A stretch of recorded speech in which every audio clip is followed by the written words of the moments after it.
Thank you, Amitabh and PCSI for having me. So I'll talk about long-term follow-up of conduits.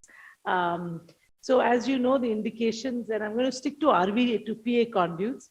Indications we all know, the pulmonary atresia, the TETs, the TGA VSDs, the truncus, the CTGA VSD PS who get sending Restelli, and also the Ross procedures, not to forget them who get an RV to PA conduit. They're varying materials used from homografts, which can be aortic, which are thicker, or pulmonary, which are a bit thinner.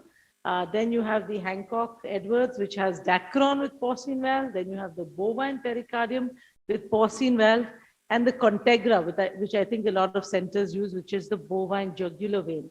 And today, of course, the surgeons are making it on the table with PTFE, with pericardium, with Dacron. So there's all varieties of conduits.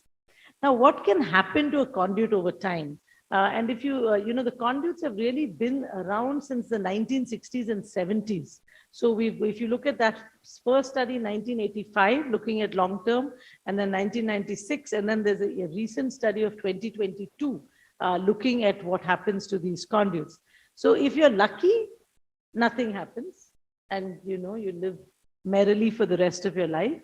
But more commonly, changes do happen. So they can get stenosed, they can either get kinked, there can be scarring that occurs within the conduit, they can get luminal narrowing from intimal deposits, they can also get calcification. And this is especially common on the homografts or on PTFE valves. So you may have this situation of the surgeon trying to saw off all the calcium, and it makes surgery quite difficult. They can, on the other hand, apart from stenosis, have regurgitation, where they're not blocked, but they're leaking.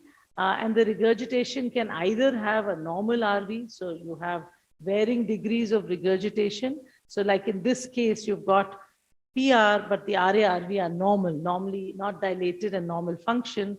Or you can have PR with dilated right heart. So you can get all kinds of regurgitation. The third thing that can happen is aneurysms, and this is especially common with the Contegra conduits.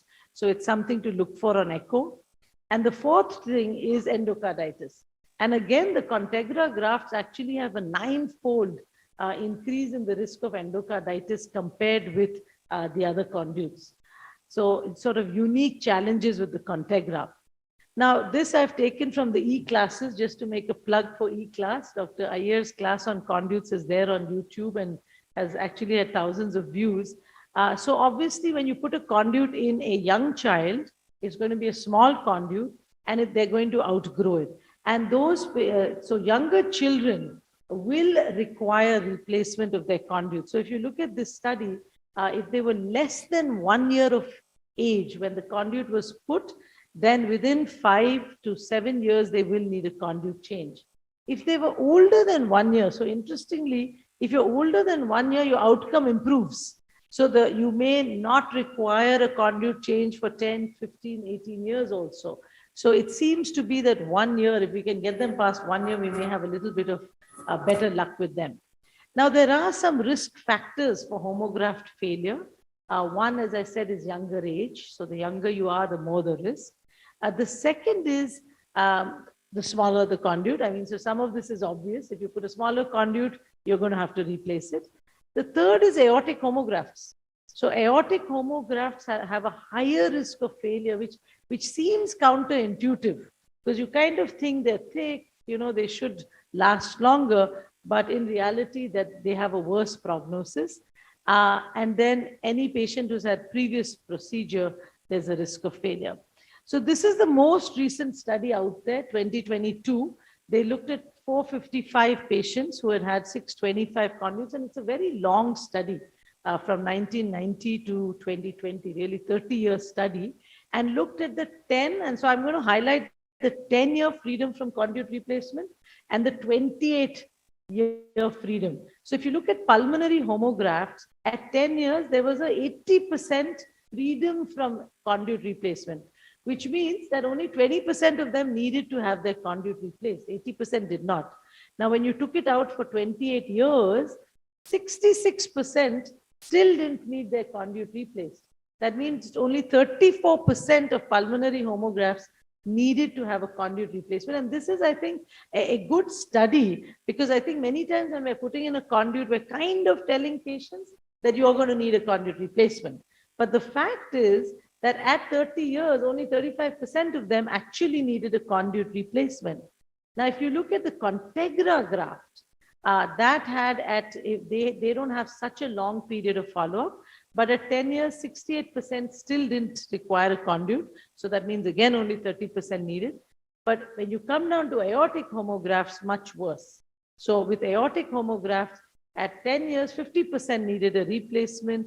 At 28 years, 77% of them were replaced. So overall, pulmonary homografts had a much better outcome than aortic homografts, and even better than the Contegra homografts. So I think this is something to consider when we talk about choice, what type of homograph or what type of conduit to put in. Now, when you look at the diagnosis versus outcome, so what was the diagnosis of the patient and which patients required a redo? The Ross operated group and the Toff operated group they were free from conduit replacement for the longest time. Whereas the Truncus and the TJ-VST-PS, they had the worst. Almost all of them needed replacement by 20, 25 years of age.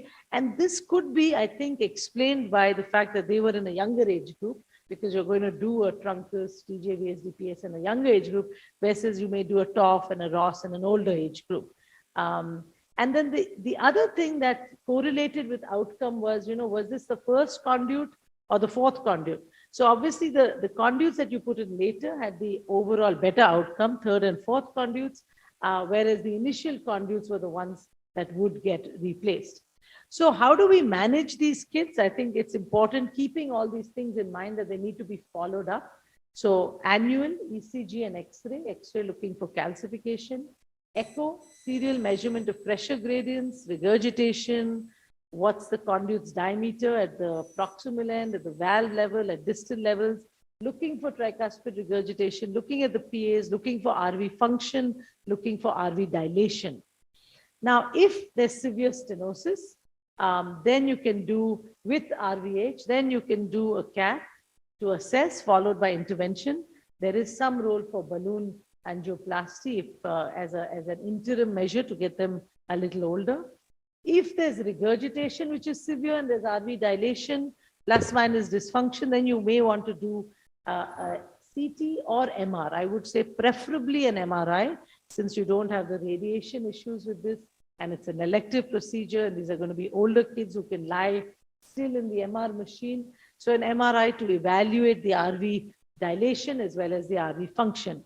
So this is one example of a Rastelli, and you can see on CT, you get a very good visualization of the conduit, the pulmonary artery anatomy. So decision to re-intervene, I think there are certain set indications. They do need discussion, and I think this needs a discussion between cardiologist and surgeon and the family.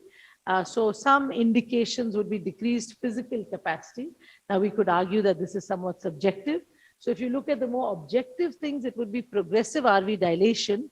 And therefore, it's important that kids with conduits are followed by the same cardiologist.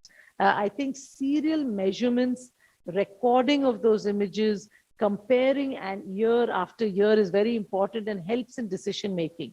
So progressive RV dilation, RV end diastolic volumes, as we all know, more than 150 ml per meter square.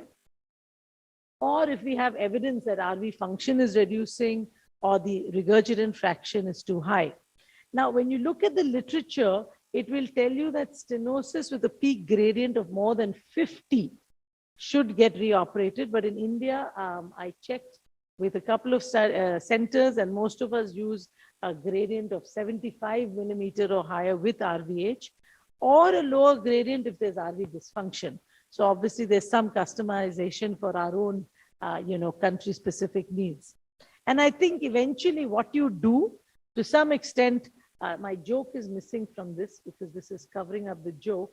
But, there are many options once you decide to intervene. So ballooning for interim, or putting a stent, or putting in, if there's regurgitation, and putting in a transcatheter pulmonary valve, versus redo and replacement. And I think this will need a discussion, and of course, a lot will depend on the skill of the treating team. Yay, I finished right on time.